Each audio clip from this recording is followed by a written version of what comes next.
Allô, ici Émilie Madeleine. Je suis au marché Jean Talon et aujourd'hui, on fait des pâtes. Suivez-moi.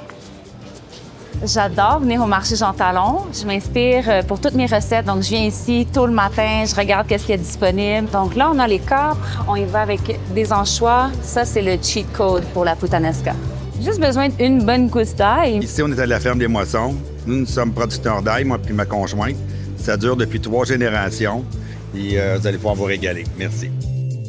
Moi, je suis Pastaya au Mano Cornuto. On fait une pâte à la puttanesca et aujourd'hui, pour l'accompagner, on fait des cavatelli maison. Donc, on y va avec notre semolina, qui est une semoule de blé dur. On va venir mettre l'eau température pièce. Je vais commencer à intégrer en essayant de ne pas détruire mon barrage. J'aime bien travailler avec ce qu'on appelle un coupe-pâte. Là, on met vraiment la main à la pâte. Cavatelli, le nom, ça vient de cavity, donc une petite cavité. On forme vraiment un creux qui va recueillir toute la sauce. Ça va être super bon. On va la laisser reposer 15 à 20 minutes.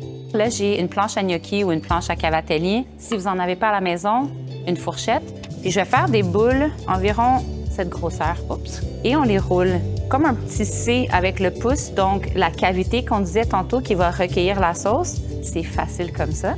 Sur la fourchette, on s'appuie, on le fait comme ça. On va commencer la sauce par couper nos tomates cerises. Nos olives, c'est des olives Kalamata qu'on a achetées au marché. Les câbles sont assez salés, donc en les rinçant, on va enlever un petit peu de saumure. Donc on veut juste une bonne poignée de persil qu'on va venir hacher finement. On a l'ail du Québec, très important pour la recette. Ici, dans la panne, j'y vais avec l'huile d'olive. C'est une huile d'olive sicilienne aussi, donc on reste dans la thématique. Les champs des tomates. Fait que là, on va pouvoir, à ce stade-ci, ajouter l'anchois parce qu'il y a déjà du liquide avec l'huile. Le but, c'est vraiment que l'anchois se dissout dans la sauce. Surtout comme ça, même les gens qui n'aiment pas les anchois, ils vont pas les voir, ça va être dans la sauce. Là, je vais ajouter les peperoncini, donc une bonne pincée. Je vais baisser le feu un petit peu parce que là, on veut garder le jus. Et je vais ajouter les olives et les capres en même temps. J'ajoute l'ail. On laisse mijoter ça doucement. On va commencer à faire cuire nos pâtes. Nos pâtes, ils vont cuire à peu près 3 à 5 minutes. On va en goûter un. Parfait. Donc là, on mélange. Je vais ajouter mon persil.